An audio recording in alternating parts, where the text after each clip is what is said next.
Welcome to a very special episode of Two Cousins, One Chat. Hi, I'm Kristy. And I'm Ben, and thanks so much for joining us today. This is our 30th episode, and it's also our Christmas episode, so it's a double celebration. How you going, Kristy? Great, Ben. As always, it's excellent to see you again. And yeah, it is a celebration, and we are super excited to be celebrating our 30th episode of Two Cousins, One Chat. So this one's going to be an absolute cracker. So Ben and I love Christmas, and on this episode, we'd like to share our family end of year traditions and what we normally do to prepare at Christmas time, and also not forgetting the big event, which is my birthday, Boxing Day, if you don't already know that. Which is really what it's all about, let's be honest. Thank you. So we were thinking who might be an excellent guest to join us on our Christmas episode and to chat about family traditions and cooking. Kristy, I'm very excited to say and to tell our listeners that we are honoured to have the one and only Gabriel join us today. Yeah, that's right, Ben. Gabriel is more than a French chef. He's an Australian culinary icon with TV appearances dating back to 1978, and his influence on the Australian cuisine is absolutely remarkable. From Justine Schofield's Everyday Gourmet to the Australian MasterChef, I'm not sure if you saw that one, Ben, and our all-time favourite SBS program, Taste Le Tour. Yeah. Gabriel has brought the exquisite art of French cooking into countless Australian homes. His warm personality and infectious enthusiasm have earned him a place in the hearts of many. And did you know, Ben, in recognition of his outstanding contributions, Gabriel was awarded a Knight's Cross and the Order of Agricultural Merit in 2000. Amazing. Yeah, I know, right? Try not to get too nervous here, right? But finally, Gabriel isn't just a chef. He's a best-selling author and storyteller who crafts tales with his food, sharing the heart of French kitchens and culture. We are delighted to have you join us today. Welcome, Gabriel. Should I say ho, ho, ho, or should I say bonjour? Bonjour to both of you, cousins. Thank you so much. It's absolutely lovely to see you. And I tried to read through your bio as competently as possible. It's so outstanding, and there's so much in there. So, an absolutely wonderful career. We'd love to celebrate this with you. Well, it's a pleasure. I've been a chef for 52 years. So it is a long time, but it's also, it went, very fast because it's, the joys of cooking are amazing. To be able to cook is a real bonus in your life. It's, it's hard as a professional when you start, of course, because you have got to get to a particular, the skills. You have got to learn the skills. You have got to learn the basics. You have got to, when you work in a really good restaurant, you have got to get to that level of the restaurant. And when you start, of course, you are not. That's right. It's not like an orchestra. If you play for a top orchestra, you're already a good musician. Yeah, true. When you are young, when you start, you're not a good chef. Before we get into our Christmas questions with you, Gabriel, we would love to learn a little bit more about you and your incredible career. Perhaps you can tell us about your love for cooking growing up and who or what was your inspiration to become a chef? Well, to start with, I think I really loved eating from a very, very early age. That helps. End, if it is just that, I think that I became a chef because I love eating. I love good food. And it's probably the best reason too. But apart from that, I came from a very rural family, lived in the Loire Valley, in a small place called Beaupréau. And we live at the border of the village. We had a very large kitchen garden where we grew everything. It was not just 3 plants of tomatoes. It was like 50 plants of tomatoes because you bought all them, you ate them every day during the summer. It was part of, and so on. And as well as that, we had a small vineyard Oh, wow. Oh, right. So we made wine for us. It was for us, just for us. It was Great. quite a tradition. Many people in our village, because it's a wine region, had a little bit of vineyards. You inherited that from families, and so we made wine. We bottled a lot of food. We preserved a lot of food. But on top of that, my grandmother lived with us, my mom's mother, and my grandmother had been a cook in a well-to-do family during her youth. So she was a very, very skillful cook that could cook whatever came her way, like good home cooks. They Yeah. cook whatever is in season.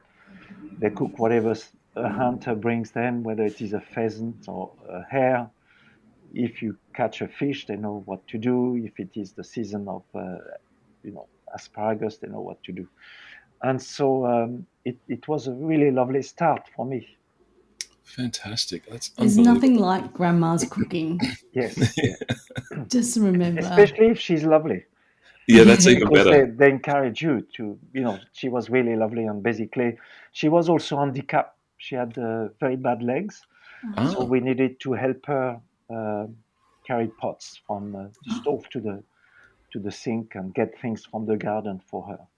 oh, wow. She was 60 by the time I was born, so Mm. uh, but she was very positive and she just loved cooking, and she certainly instilled in us the joys of just transforming food into something very pleasant. Yeah. Wow, that's amazing.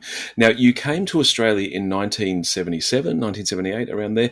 Can you tell us, that is quite a long time to actually be in Yes. Australia, absolutely. Can you tell us about when you first came here, what brought you here in those early years in Australia as a chef? Well, I met Angie, my wife. Angie is Australian, in Paris in 1976. Wow. She was traveling. She was already a language teacher, and we fell in love, and we decided to come back. She could not work. An Australian in that time could not work. There was no working holiday visa Ah, Okay. in France. She could only work as an au pair, which she was for a while. So she okay. could not get a job just easily, Mm. as you would now. So we could go and work in England, both of us, which we did. But she could not get as a language teacher. There was too many teachers. She's from that generation of people that lots of women became teachers or Mm. nurses, and so there were too many teachers. We went to Oxford. I got a job in Oxford in a restaurant, but she could not get a job as a language teacher. So we came to Australia, where Mm. both of us could work. I got a fiancé visa and Oh, arrived. Yeah, that's what it was called. Wow. wow. Yeah, a fiancé visa, and then you had either got to get married within 6 months, or to apply for, to continue to get another visa. Mm. And it was easier. We were happy to get married. We had known each other for about a year by that time. Yeah. So we got, That was a really big move to come all the way across the other side of the world to it, live. it Big was, change for you. like I was 20, 22, 21, 22. Ah, I had already worked in England as a chef. I ah. had already done my national service in West Germany in the French forces. Mm. So I was happy to travel. You don't care when you're that age. It's an No. adventure. You meet a girl Exactly. or boy or whatever, Yeah. Yeah. and then you move. It's adventure. It's exciting. You don't you don't worry. You don't need much money. No. We didn't have much money. We had very little money actually. We Oh, just really? survived from one week to another. Yeah, wow. Oh, what an adventure it's Fantastic. been. Um, we're just reflecting back on some of your cooking shows, Gabrielle. Like I mentioned earlier, Taste Le Tour with Gabrielle Garte on SBS, or the Good Food Show on ABC. And you also worked with Bert Newton for over 12 years on Good Morning Australia on Yes, Channel yeah. 10. Well, Some fantastic memories there. What yeah. what has that been like for you? Well, I've had a good ride, um, but I did some really hard work at the beginning of my career in France, working with top chefs. my apprenticeship was very hard, but very rewarding. Then I worked with really good chefs that were already famous in France. So I kind of had the model of the chef that could promote himself a little bit. You had to do your marketing. So when I Absolutely. arrived in Australia, I had already I understood that I needed to be helped by the press, because in 1977, when we arrived, the cooking was not quite as sophisticated as what I was used to in France. Of So course. soon I started to freelance as a chef. We moved to Adelaide fairly soon after we arrived, because Angie had been teaching in Adelaide before she went to Wow. Europe. And so I started to freelance in Adelaide. Soon after that, I started to cook for private dinner parties, mostly for the wine industry. That allowed me to do my own cooking Mm. and not to have to work in a restaurant that the cooking was not as sophisticated as I would have liked. And didn't have enough money to open a restaurant, too young, not enough money. So freelancing, cooking for private dinner parties was just perfect. And Of there was course. some interesting wines. There was lovely ingredients, not a great variety of food. It was limited. It was limited. I'm Uh, thinking back to my childhood, and I can understand yes, why you're Yeah. saying that. Yeah. yeah, you would understand. It was meat and three veg for many Yep. people. There was not many herbs available. People were not quite yet into using spices and using ginger or lemongrass, things like that. But it was starting, depending on Mm. the sophistication of people. People were interested to learn to cook. Everybody I was cooking for wanted recipes Yeah, I bet. of what I was doing. Yeah, and That's yeah, that's incredible. I'm just imagining, and I'm so happy to hear that you lived in Adelaide. And I was actually, well, I was born in 1976, so I was here when you were here. But that's incredible. I'm just thinking back to that time. It would have blown people's minds to have a private yeah, chef cooking French cuisine in Adelaide in the 70s. That must have just blown their minds. My gosh. yeah. And it was good because there was all the wine industry. So Mm. I was doing all the many dinners or luncheon for Penfold, for Yes. Sepals, for Yalamba, for Yeah. Hardy's. Adelaide was Yeah. the center of the wine industry in Australia at that time. And those people wanted to eat well because they had some good wines to serve.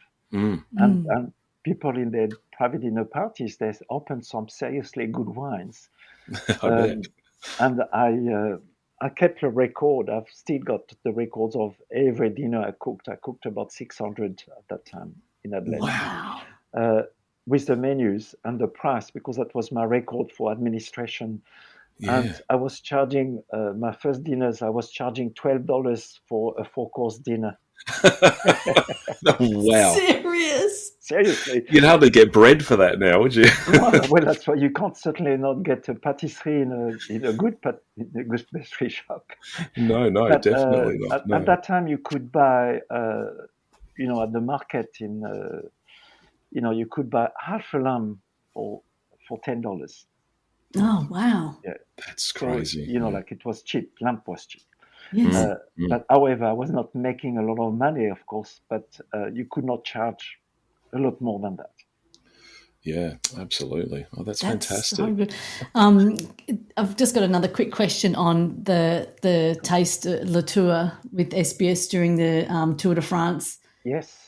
If I could just indulge and ask how that must have been amazing. You did that for many, many years, Yes. and it was so educational. And so many people who I know would only watch Tour de France just to watch this little segment on there, and just to see the scenery. Where's Gabriel going to be? What's he going to be cooking?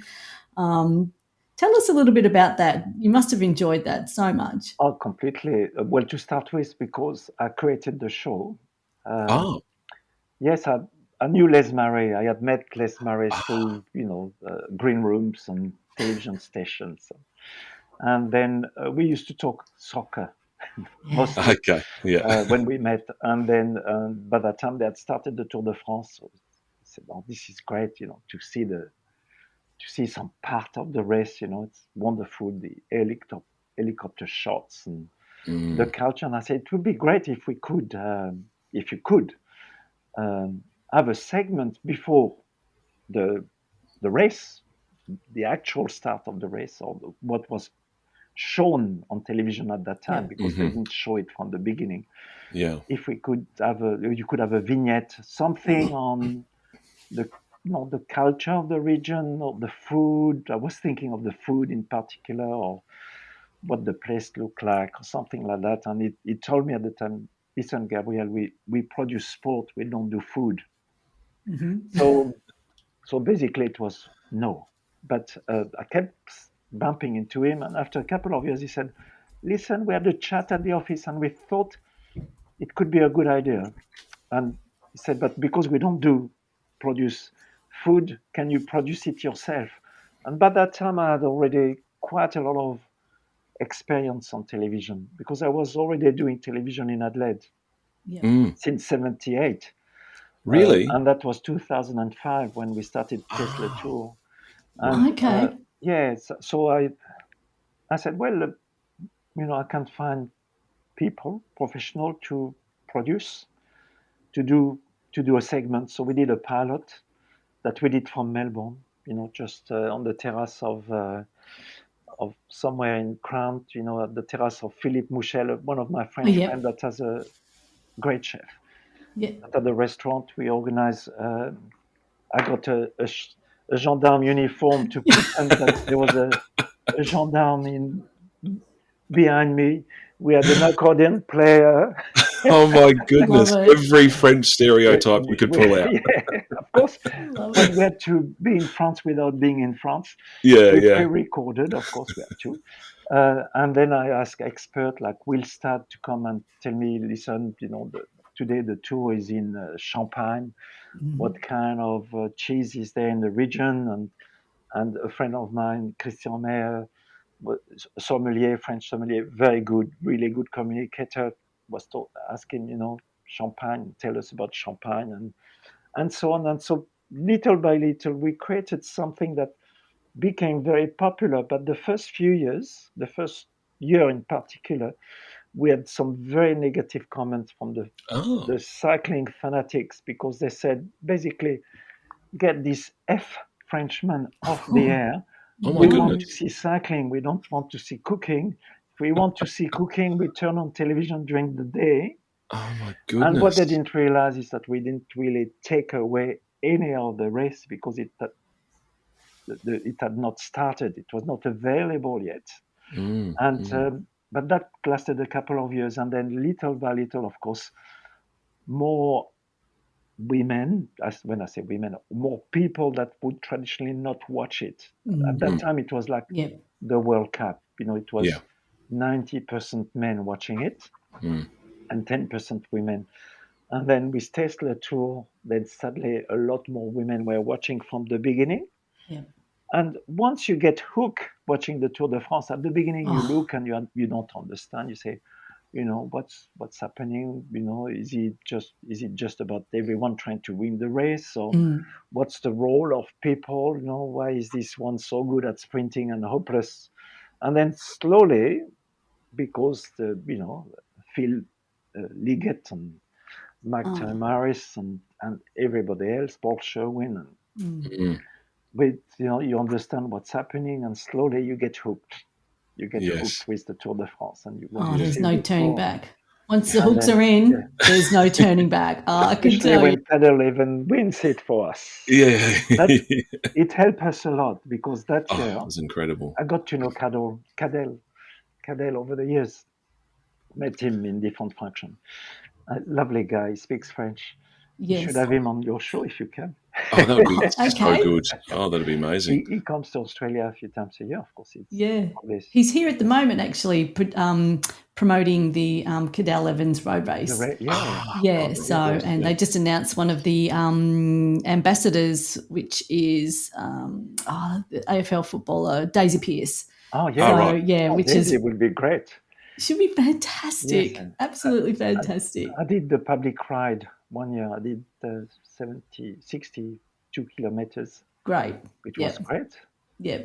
Fantastic. I haven't done that one. I've done the Amy Gillett ride, but not the Yes, Cadell yeah. Evans. So, Oh, it's yeah. fun because, well, it's a very attractive kind of route. It's Bit of spectacular. sea, Yeah. a bit of Geelong Yeah. on the back roads, and very Yeah. attractive region of Victoria.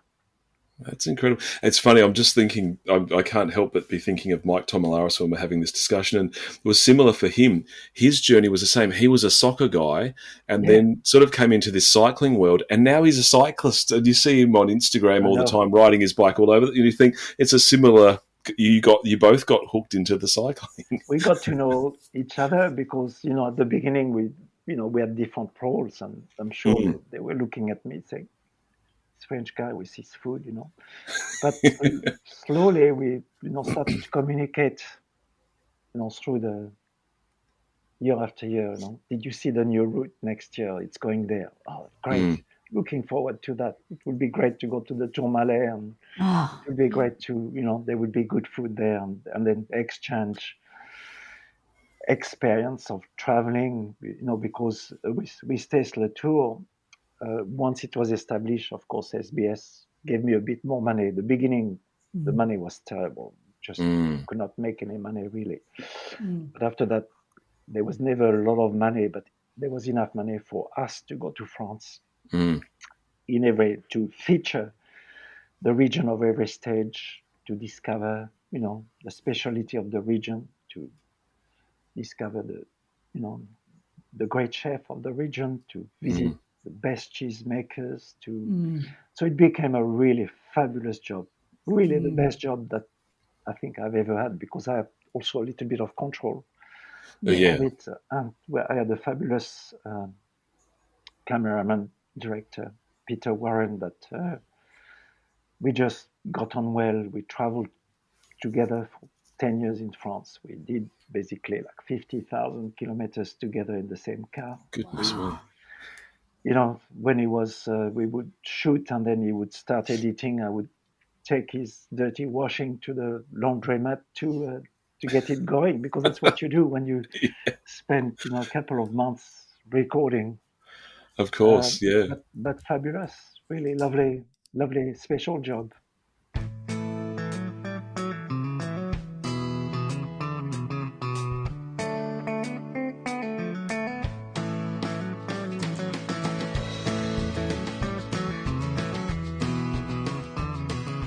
Not only are you a television icon in Australia, you've also authored 23 cookbooks, and according to our statistics, you're the highest-selling Australian male cookery writer with over 1 million sales, which is incredible. I mean, congratulations, firstly. That's amazing. Are there any more books in the pipeline for you? Are you working on anything else? Well, I have got a book that I'm working on.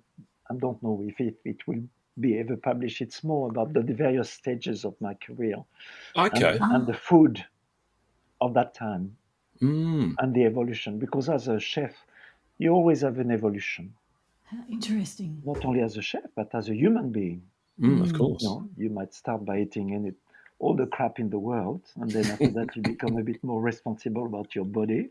Because your doctor might say something, or you have put on weight, or whatever reason. So that's an interesting evolution too. But in the process, you become a better cook. But the books have been very useful because when you freelance, you don't always busy. You're not always busy. That will fill the gaps between the real jobs, the jobs I could make a living of. And also, it would also continue my education. When you write a book, you do some research. Of course. You try new dishes, you try new techniques, you talk to new people. And so that research really makes you quite a good professional. Definitely. Yeah, of course. I always think about that with cookbooks. I think, they say triple tested, and I think that is a lot of cooking to put a recipe book together, which could have over 100 recipes every time, That's right. Like in my case, when I decide to have a dish in a book, I just cook it for us.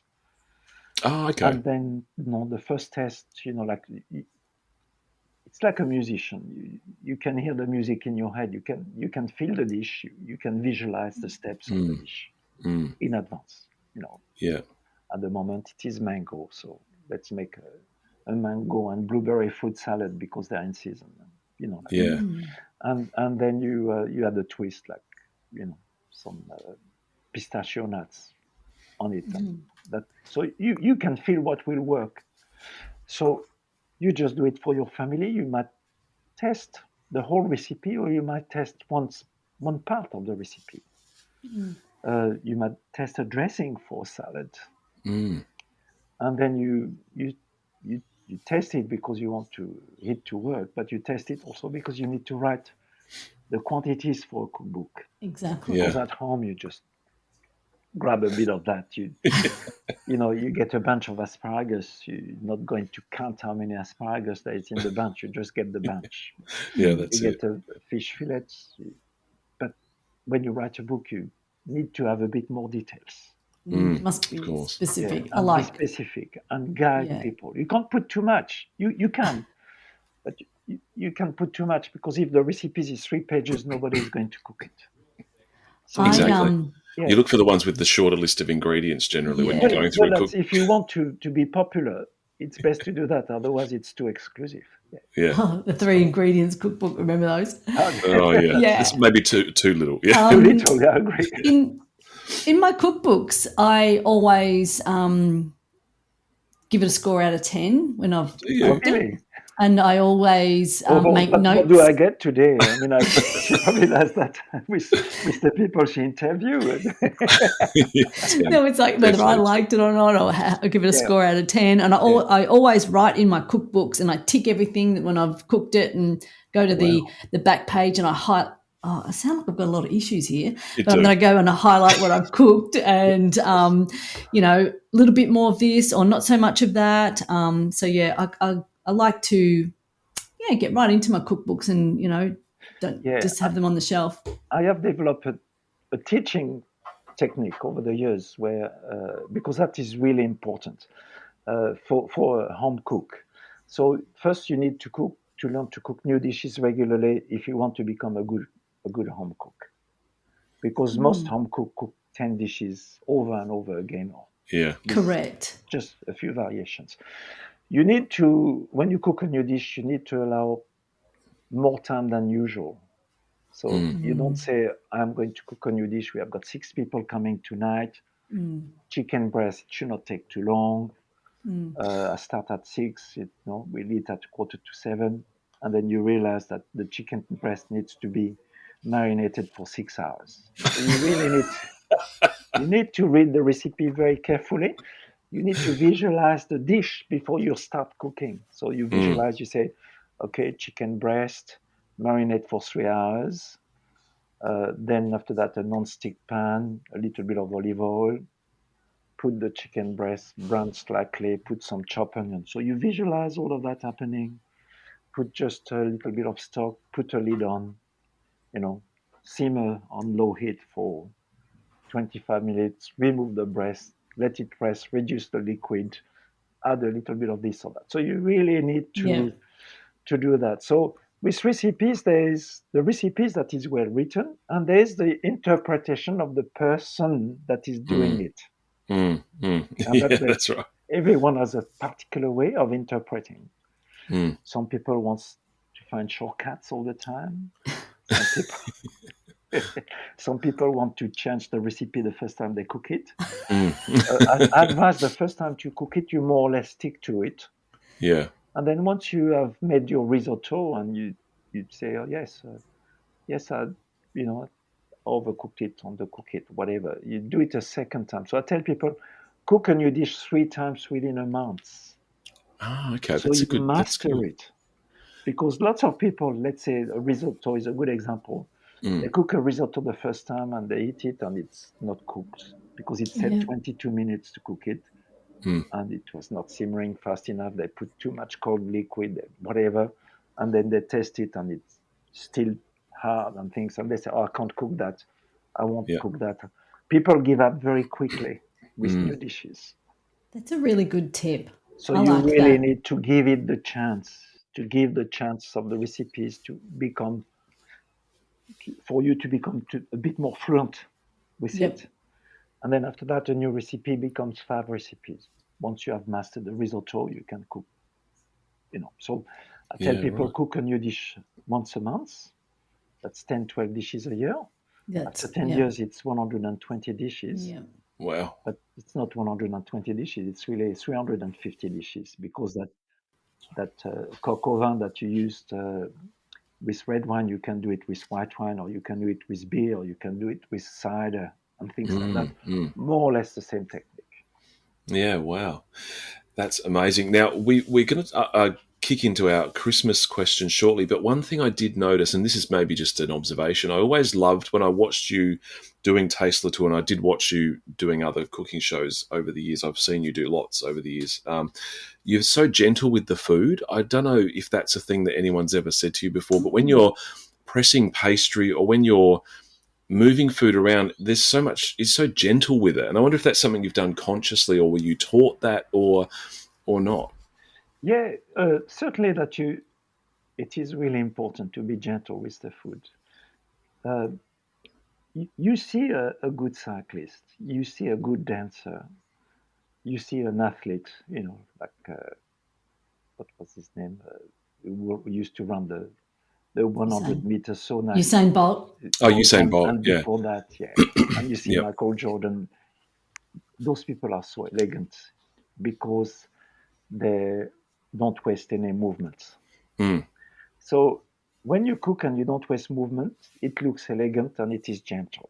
That means that you're not lifting on ingredients too high. You are not, you are just, it flows. Yes, Flows. yeah. So it is important to be gentle with food first, because food is very delicate. Like you need to be gentle with your stirring, you don't chuck, push and pull. You need to be gentle. The ingredients are very delicate. It works better. Yeah, it is. Yeah. I'm sure you learn that by working with masters. When you work with masters, you see that And fluidity. respect there, isn't there? Yeah, It's a lot of definitely, respect for the food. That's a really Respect good for your question. movement. Yeah. yeah. It's always nice to watch. It's less Yes. chaotic. Yeah. So as we said, with some Christmas questions. Although we could talk to you all day about you and your all life and your night. career.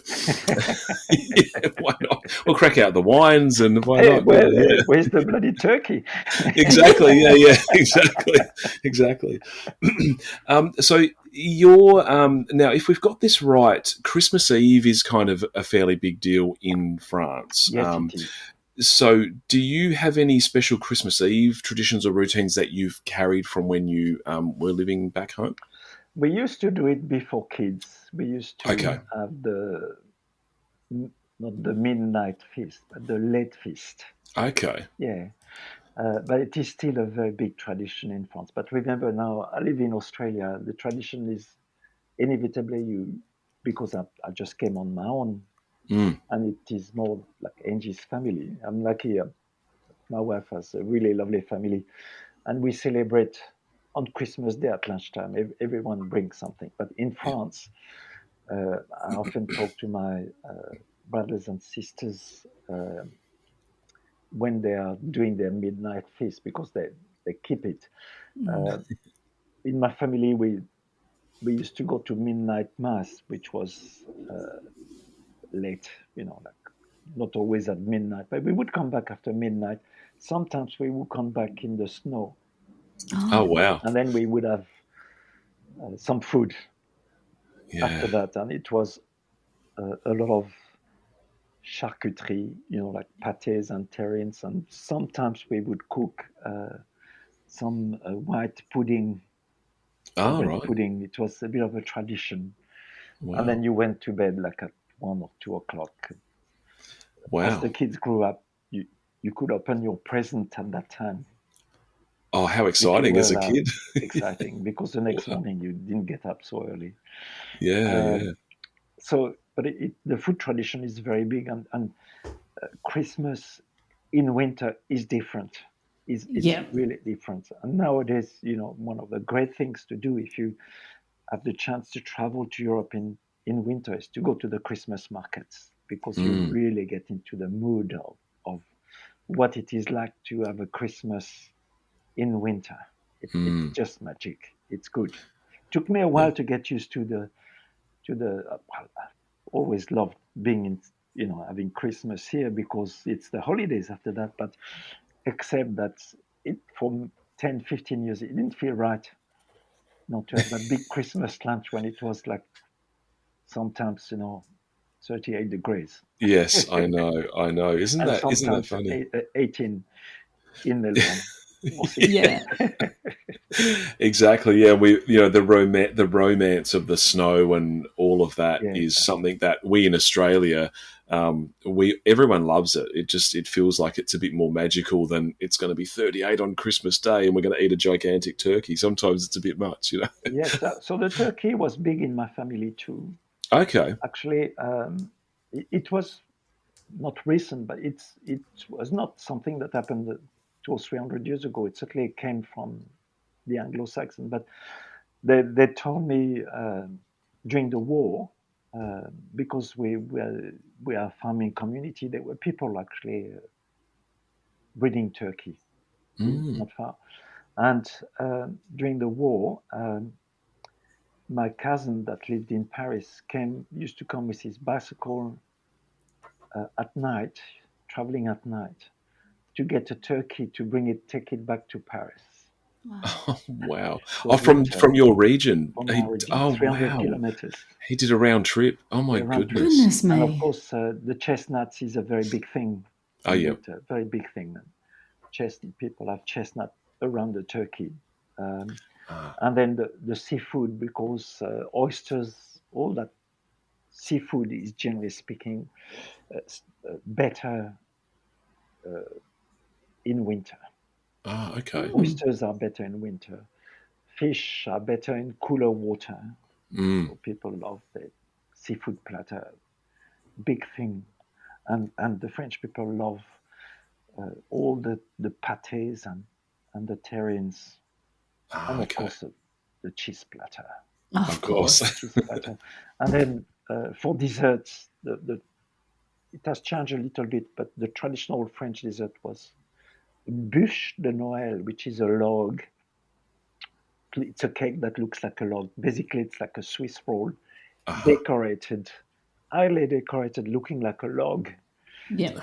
with cream and piping bags and things. It's really very attractive. Um, Nowadays, it's still the most popular dessert, but the French pâtissiers have just transformed that into an art form, making all kind of shapes.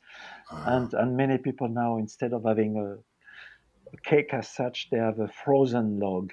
So they make Ah, ice cream made of chestnuts and oh, pears, wow. amazing flavors. The French Yum. people and the Italians, they know how to make ice cream that are different from vanilla, chocolate, and strawberries.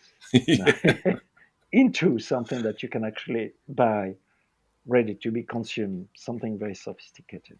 And we love them for that. Absolutely. Yes. I'm so Ice cream glad. is one of life's great joys. I'm glad you chatted about that, Gabrielle, because that was one of the. We had a question from one of our listeners to ask you about the bûche de Noël. Oh yes, it's big. So yeah. It's big. So It's like thank the you. Christmas pudding here. Ah, Yeah. okay. Yeah, Yeah. yeah. Like, well, here in my family, we have Christmas pudding. We have Christmas with Angie's family. Uh, we all bring something. Yep. We, it usually happens between two places or two or three places. I usually do the main course because I'm maybe a little bit more efficient in the kitchen. Bit of practice. Very, very polite. So no, you know what? They are good cooks, but it's a Yeah. bit easier and faster, things like that. And I've got the contacts for the food. Yeah. Um, Sometimes I roast the turkey the night before, Oh, yeah. and when it is still warm, I slice the breast into thin slices and the legs into thin slices, and I sandwich in between a slice of breast and leg. I sandwich a little bit of stuffing, Ah, and I put a bit of gravy in a roasting tray, just a bit of gravy that I make. I Mhm. put one of those sandwich leg breast sliced as a portion. Mhm. And so I put my 20 portions like that. And I put a bit more gravy. And the next day, we just need to reheat that gently. Mm. And we don't have to be carving the turkey when you have got 20 people around you and the kitchen is busy and Yeah. you want to see it. So it is actually a very effective way not to do a little bit in advance. I think you need to be clever at Christmas Mm. because Yes. the Yeah. timing is difficult.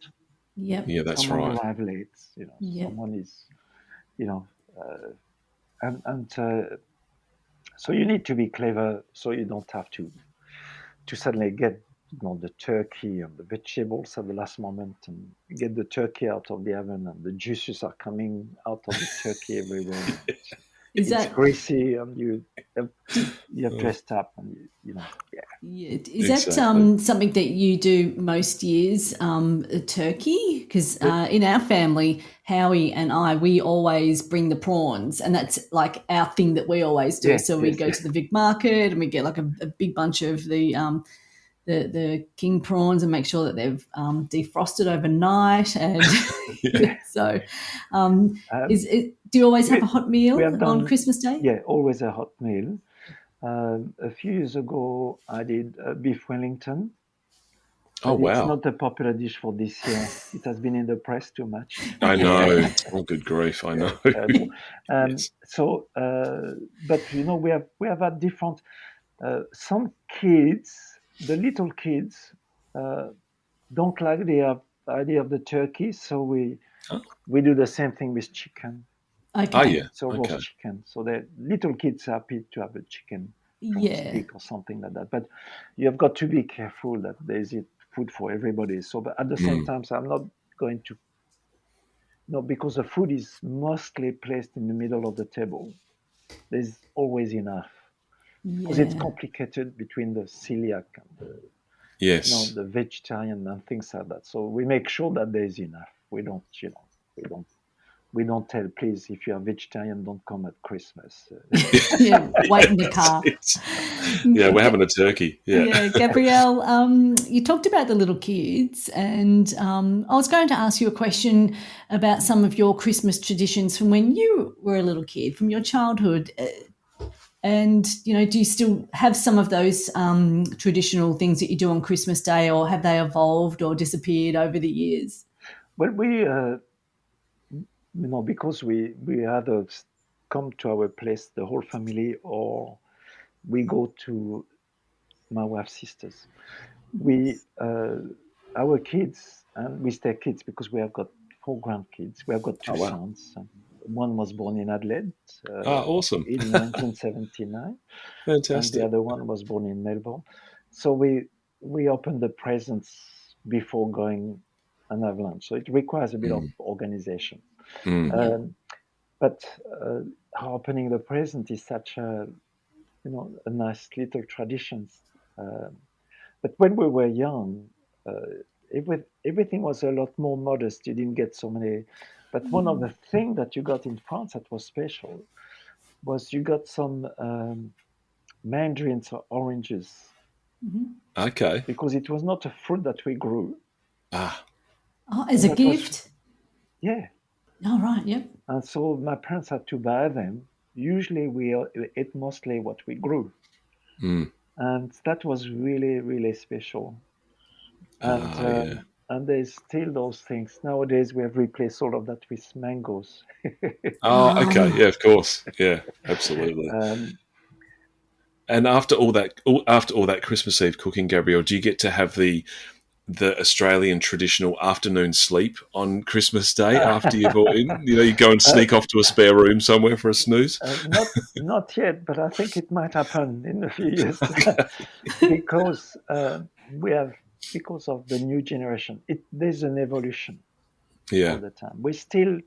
My generation is still doing the work, Yes, of most of course. the Yeah. cooking, but uh, the kids generation they've organized the games after lunch.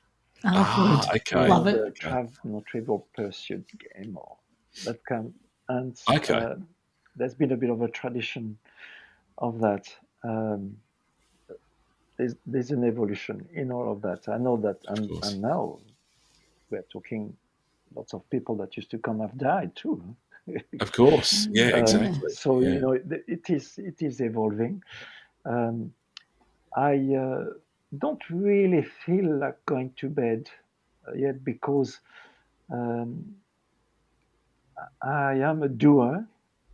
Um, in families, not everyone are doers. Some people drink too much too quickly. I try Yes. to pace myself because I prefer to continue with the cooking and make sure that everyone is fed.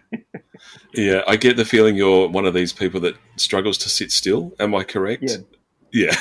yeah, I love to sit, but there's, you know, if you don't give dessert to the kids before the adults, it's hell. Look out. Yeah. there's there's trouble. We've actually developed a tradition. It sort of evolved out of nowhere. But we would go to my brothers. I've got an older brother, and my niece and nephew are a lot older than my son. But it's developed. We have a water balloon fight. So we buy the little water Oh, balloons, and that's we great. buy hundreds. And you can get these quick fill ones now, where you hook it up to the hose, and it sort of fills like Mm. 20 water balloons at once. So we all get our zones. We get those big plastic laundry tubs, Yeah, and everyone gets about 200 water balloons. It makes a huge mess, and we've got to clean it all up later. And then you sort of get in your little tribe, and then it's on, and then it's just water fights, water. So by the end of Christmas Day, we all end up soaked because we end up having these water balloon fights. And my son, who's 9, absolutely loves it. And of course, it ends up with people getting buckets and tipping buckets over people's of heads, and course, it has got someone to grabs the it has hose got or to whatever. But deteriorate into some kind of. of course, of Yeah. And course. what about you, Christy? Is it more gentle on your side, or do you share the same Christmas as Ben? No, so Ben's in Adelaide. I'm in Melbourne, Oh, but that's right.